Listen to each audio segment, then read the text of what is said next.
Welcome to Gift of Life, the Organ Transplant podcast. These are the stories of those who have received, given, and who are waiting for the gift of life, organ transplantation. Now here's your host and heart and kidney recipient, BJ Odom. Welcome to the Gift of Life, the Organ Transplant Podcast, a place where we journey through the incredible world of organ transplantation. I'm your host, BJ Odom.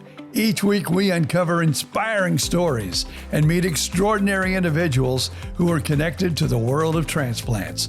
Remember to support us by leaving that 5-star review and subscribing on your preferred podcast platform. And don't forget to join us on Facebook, Gift of Life, the Organ Transplant Podcast. Welcome to episode 16, as today we talk with Ray and Lori Rodriguez. Ray is just not a 2-time kidney recipient. His journey is a testament of power of love, friendship, and the gift of life. Lori selflessly donated her kidney to Ray, along with being his caretaker. As we welcome Ray and Lori Rodriguez, let's start from the beginning and tell everyone about your journey. I was in the United States Air Force Station in Guam, and I picked up a virus, and it was in 1981 that was first noticed, and I fought it, and I got like 3 or 4 different opinions, and because I just couldn't believe it that my lungs my kidneys are deteriorating. And then we went to Hawaii and Hickam, the different military hospitals, and they all confirmed they were biopsies that I had glomerulonephritis, and that eventually I will be needing a transplant. So I fought it all for it was about 1998. Yeah, 1998. I went on dialysis on April Fool's Day. Oh, wow. That's not good. It was funny. That's my journey. My life is, you just got to keep laughing and go roll with it, because. And I'm glad I'm glad you said that, because I'm the same way. And I went through a heart transplant 21 years ago. I went through a kidney transplant in 2015. And even as a child, I don't know, maybe that's where the mechanism hit for me. But I have pretty much laughed and joked through my entire life with, my health. And I think that had a lot to do with me being where I am today. If I didn't have that sense of humor, because I think if you don't, and if you dwell on it, it's not going to help you in the long run. Oh, for sure. Yeah, he never complained. I mean, really, I can only remember 1, 2 little tiny instances, but a whole time, both transplants, never complained. And you were the one who was actually the donor for the first transplant there, Lori, if I have the story correct. Yes, I got tested right after he went on dialysis in 98. And it was a long process back then. They drug their feet. It was too long for me, but I got tested, and I was a 2 out of 6 match, and I donated to him April 21st, 1999. Now, let me ask you this, because now were you in the? I mean, was Ray in the military, or were you both in the military at this time, or what was going on actually? He was in the military for 2 years or so. I don't know what it was. And then when he got sick, he was getting sicker, and then they discharged him. And he came home, and I met him through his brother. Oh, so you weren't even married then at that time? No. Oh. No, we hadn't even met. Now, you were the one, though, that gave him his first kidney. So now I might have the story wrong. So I'm going to let you guys explain, because I know that Ray has had 2 transplants now, because, he lost the first. So I'm going to sit back and I'm going to let you tell the story. Okay. My brother introduced each other and then we went to a dance, and then we just hit it off. And I was on leave at the time, and then I went back, and then I got discharged. And then following year, we've been dating. On Valentine's Day in 1982, I proposed to her, and she accepted.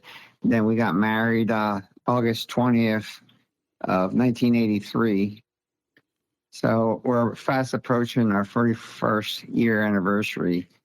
And it's been quite a journey. I never promised her a rose garden, but It sounds like she promised you a kidney, though. Yeah, absolutely. And not knowing, I knew he had kidney disease, but, he didn't look it. He didn't, he looked perfectly fine. And, there really wasn't nothing to it. It just slowly deteriorated, but it took from 82 to 98 for it to, go to stage 5. So we really didn't think much of it all those years in between because there really wasn't anything they could do. It was just a slow process. So, and then like I said, he went on dialysis, and then I got tested, and we were originally going to do it at our local hospital, but there were some conflicts. So we ended up going to a different state and getting the transplant done in a different state. And it lasted 18 years. And it was just mainly from what they told him, it was mostly the medications that had just started to scar it up that you take for the transplant. And I think that happens to a lot of transplant patients because, like I said, I got the heart in 2003, and by 2014, I was already on dialysis and looking for a kidney due to the fact that, the meds basically took out the kidneys. So here I am looking for a kidney transplant. Now, I will say that I have a friend who had a heart transplant just maybe 4 to 6 months before I did. And he is just now starting to go into kidney failure. He has not yet started dialysis, but now he's, 21 years out with his heart, and he's probably looking for a kidney in the next year or two. So, those medicines, even though they keep us alive, and we are so thankful for the transplants, they do, cause havoc on the body. There's no doubt about that. So you were the wife, and you decided, well, I'm going to get tested, and you were tested, yes. And you went into the surgery. Now, let me ask you this question, because I know, you're his caregiver, and the caregivers are so important because that's what my wife does most of the time, except for a few years ago, she had breast cancer, and I got on the other side of the bed. And let me tell you, as someone on the other side of the bed, I did not like it. I like it better when I'm laying on the bed. I know what's going on, and it's happening to me. Don't like it when it's happening to the spouse. So now, let me ask you this, because I know if you were the donor, you also were down and out for the count for a while. So how did you guys maneuver through that? In the beginning, where we lived in Pennsylvania, we had a lot of support up there. We had a lot of friends, I had family. My mother lived in the apartment up above us, so she would, cook our meals, do the wash. That's key, BJ, to have a support network, not just one person, but, having your family involved. And plus, being Hispanic, I come from a big family.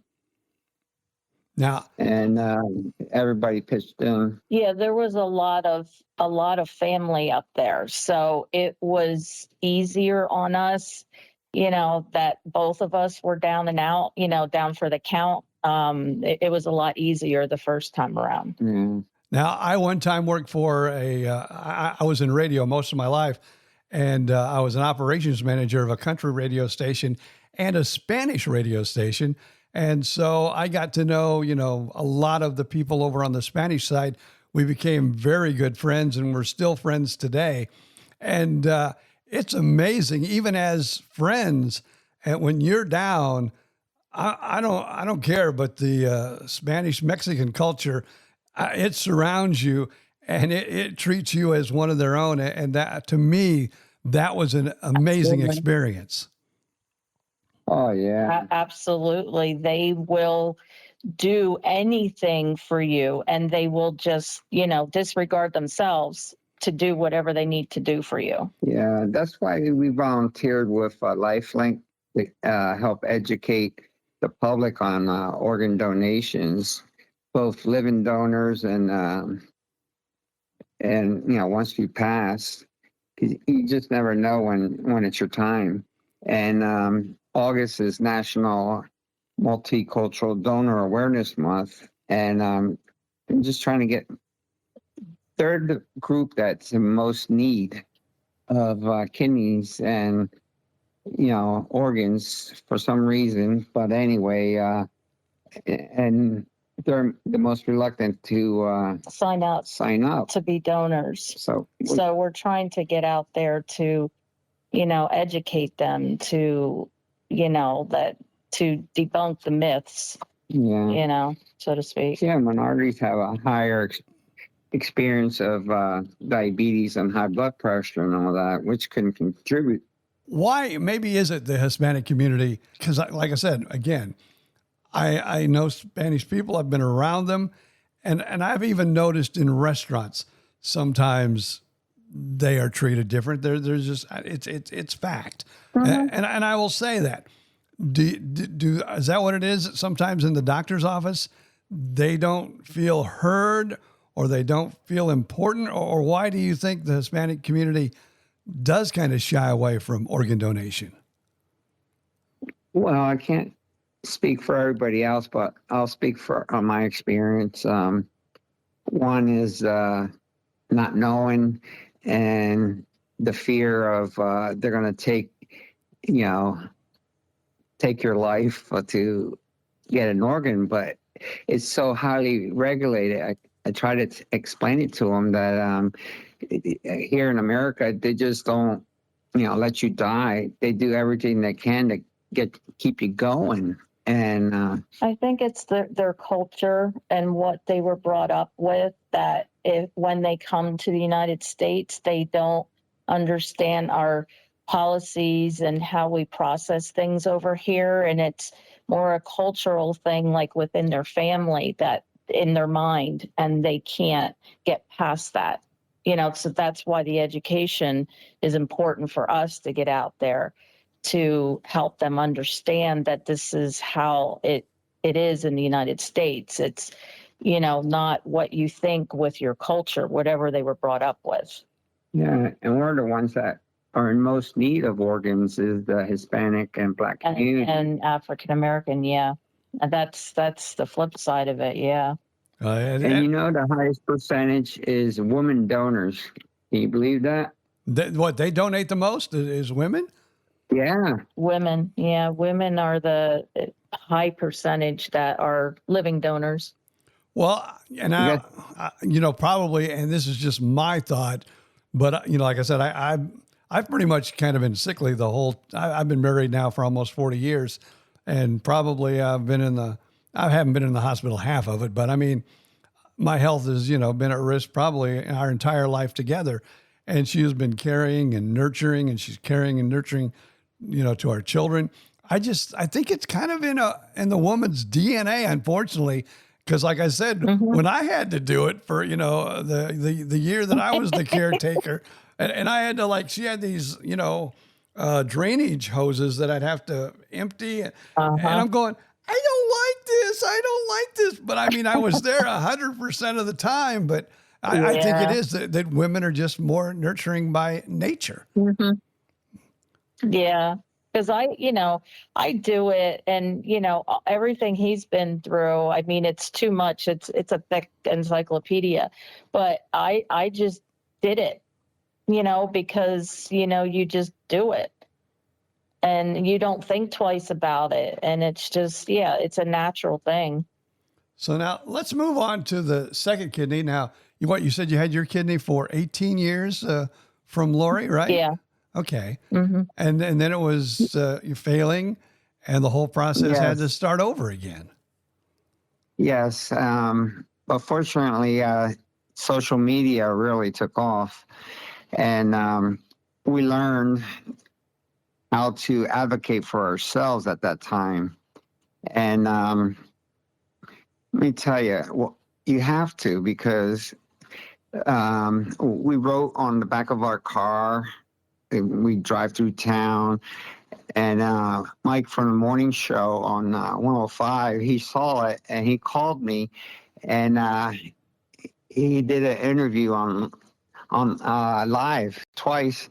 So that was really cool. That helped. And then we got billboard time posted up throughout town. And what really helped was the yard signs, handing out shirts. Oh, what else, Lori? Lori's my memory. Well, in 2017, he went back on dialysis, and that was like a 4.5 year process. And I think maybe a year and a half into that, maybe close to 2 years, we started doing Facebook, and we had advocates from, they were twins that we found on Facebook, and they were really gun ho about doing this. And they, got a hold of us, and we would do 1 hour podcasts or videos on Facebook. And that actually is how his donor found him, was through the 1 hour video. Oh, wow. And what, you were putting you were putting those on YouTube, or were they on Facebook, or Facebook, oh. Facebook, just Facebook. Yeah. And his donor was looking to donate. He was just, he decided, I want to donate a kidney to somebody. And that's it. And so he was searching. He was just searching and searching and searching. And he just searched and found our video. I was on it with him, and gave me a call.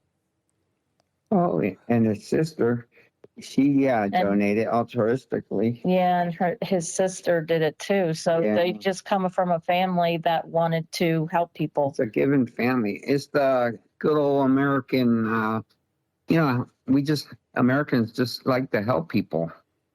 Now, this is pretty interesting in a way, because they found you. It wasn't like, it wasn't someone that you were really even acquaintance to until they saw, until they saw the video.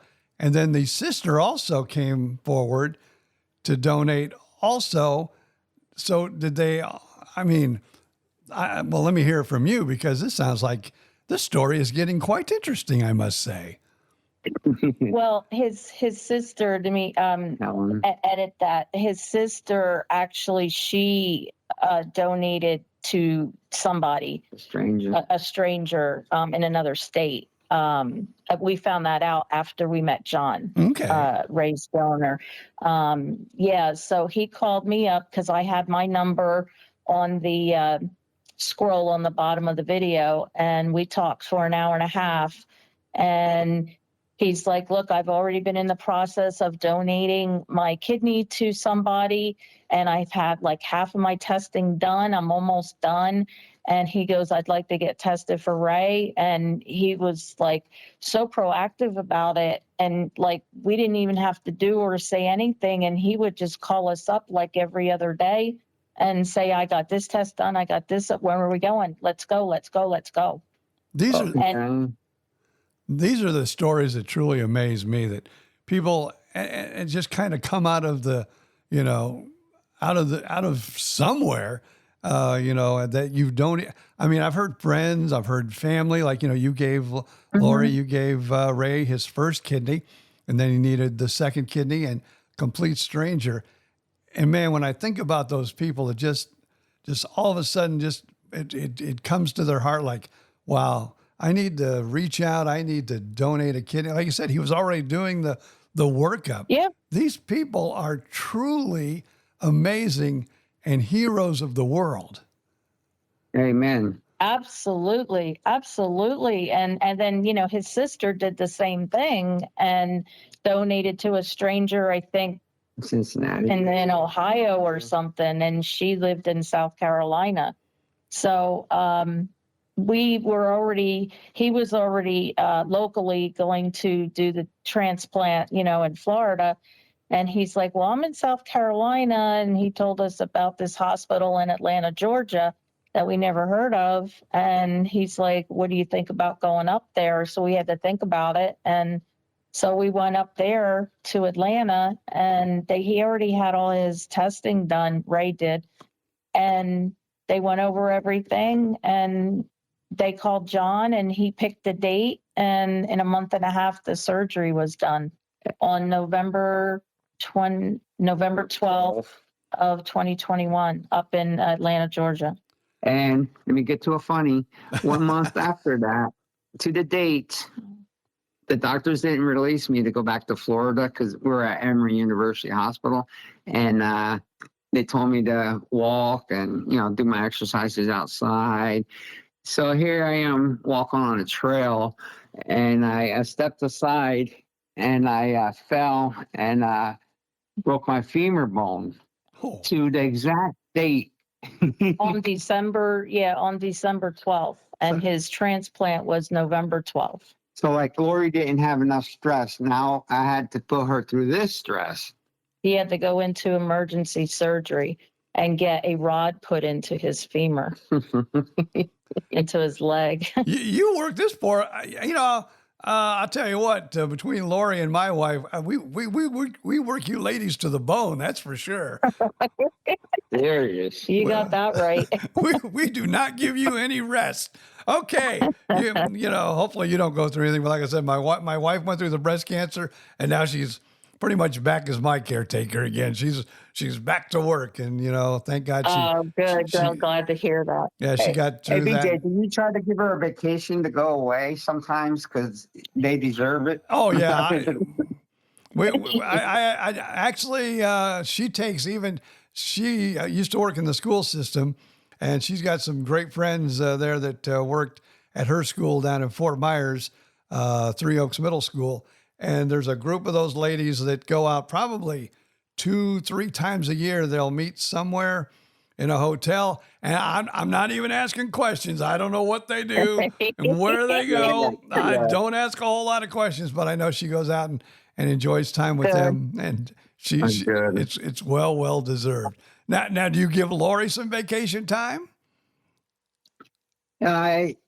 She goes to a girlfriend in Pennsylvania. What? Yeah, not much. I mean, I need to start planning some trips. Now your donor's name was what, Ray? John Hatfield from Greenville, South Carolina. Oh, wow. I worked in Greenville at WSSL up there. So next time you talk to him, ask him if he listens to Whistle 100. Of course, radio people, sometimes we use fictitious names. So my name was BJ McCoy, the real McCoy. The Hatfield and the McCoys. Okay, that's his last. Oh, that's hilarious. Yeah, so that was my air name, and that yes, my dog, as you can hear in the background, is getting excited because we just got a UPS package. Okay, you can go back to laying down now, dog. Now, do you guys stay in contact, and do you Oh yeah. Every anniversary, well, for the last 2 years, we would go up to his house and stay in his house for a week on Thanksgiving. Awesome. And so that I think it's cool because I hear that story a lot from donors and their recipients. For some reason, they just become, like almost besties, like really close friends. I talked to a lady not long ago that donated, and her kidney to a gentleman, and until of course he is no longer here because of other problems that came about in life. but for the entire time they were, both alive, they were like, besties. And then they were barely acquaintances, kind of like your story. His girlfriend. It's incredible. Every Saturday they text them, to each other, and they have not skipped a Saturday since the transplant. And they do it's like a happy Saturday, and they text each other, whatever they say. But there's always contact. Yeah. And then that was one of the catch of the transplant, that we remain in contact. I said, hey, that's not a problem. Oh, it's a coincidence too. They were married on the same date and year that we were married. yeah, what are the odds of that? The exact same day and the exact same year. Now, I want to ask you a question, and this is just curiosity speaking, because I've talked to a couple like donors, donor mothers that have donated, their sons have passed and they donated the organs. And it seems like in both instances, they had met the heart recipient. And now we're talking hearts, and we're not talking kidneys, but the heart recipients. And there was mannerisms, and they were things that it seems like they kind of transformed a little bit of what the deceased donor was into what the living donor has become today. Like maybe some of the weird things that has happened throughout their life. Have you, as you guys talk, do you have anything new in your system that like, oh, I like this and I used to not like it, and now I find out my donor liked it and he loves it, and so now we get together and we eat it together? Is there anything like that, or is that maybe only in hearts? I don't know, but it's just curious minds want to know. Well, with Lori's transplant, I got some of her hormones, and I don't know. I think that was just a joke between the family because it was a woman's kidney. I'll leave it at that. And with John, I don't know. We're always I don't know if there was anything with John. We like to go fishing, and we like to eat. Not, but did you like to fish before? Were you always a fisherman? Yeah. Oh yeah.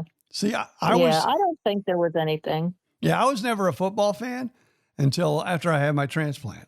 I never watched football. Now I watch it every Sunday, and I don't know if it's just the way the world turned and all of a sudden I got turned on to it, or if it had to do with my donor. I'll never know because I did not meet the donor family, and so that's kind of a mystery to me. But it is kind of funny that I used to be like the biggest wrestling fan and didn't watch football at all, and now I hardly ever watch wrestling, and I watch football all the time. So that's interesting. Just my curiosity.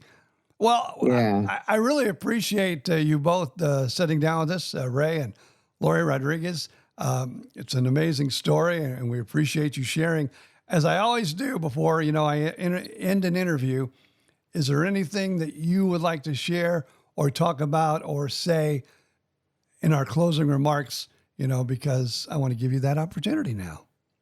Well, the only thing that I want to say is for people that are going to listen to this podcast, if you're not a donor, please consider being the gift of life, because as we have dealt with this our whole lives, it's important, and you can save a life by organ or tissue donation, and get educated about it. If you have questions about it, please reach out to some community to get educated, because it truly does save a life, because Ray wouldn't be here if it wasn't for my kidney and it wasn't for John's kidney. Do you have anything to say? I just want to thank all people that have donated, especially family members that lost family members. It's just so heartwarming, and we can never thank you enough. And I want to thank you, BJ, for helping us get the word out, because we have networks throughout the country, and we're trying, because when I left my dialysis clinic, I told them that I will never forget y'all, and I'll keep pushing to find donors for y'all, and never lose hope, because hope could be right around the corner. Absolutely. Ray and Lori Rodriguez, thanks so much for sharing your story with us today as we continue with National Multi-Ethnic Donor Awareness Month. Join us again next week for another touching episode, Gift of Life, the Organ Transplant Podcast. If you have a transplant story you'd like to share, reach out to us, giftoflifepodcast@gmail.com. Follow us on Facebook, Gift of Life, the Organ Transplant Podcast. Until next time, I'm BJ Odom. Thank you for being a part of our journey, reminding us all to appreciate each day and cherish the extraordinary gift of life.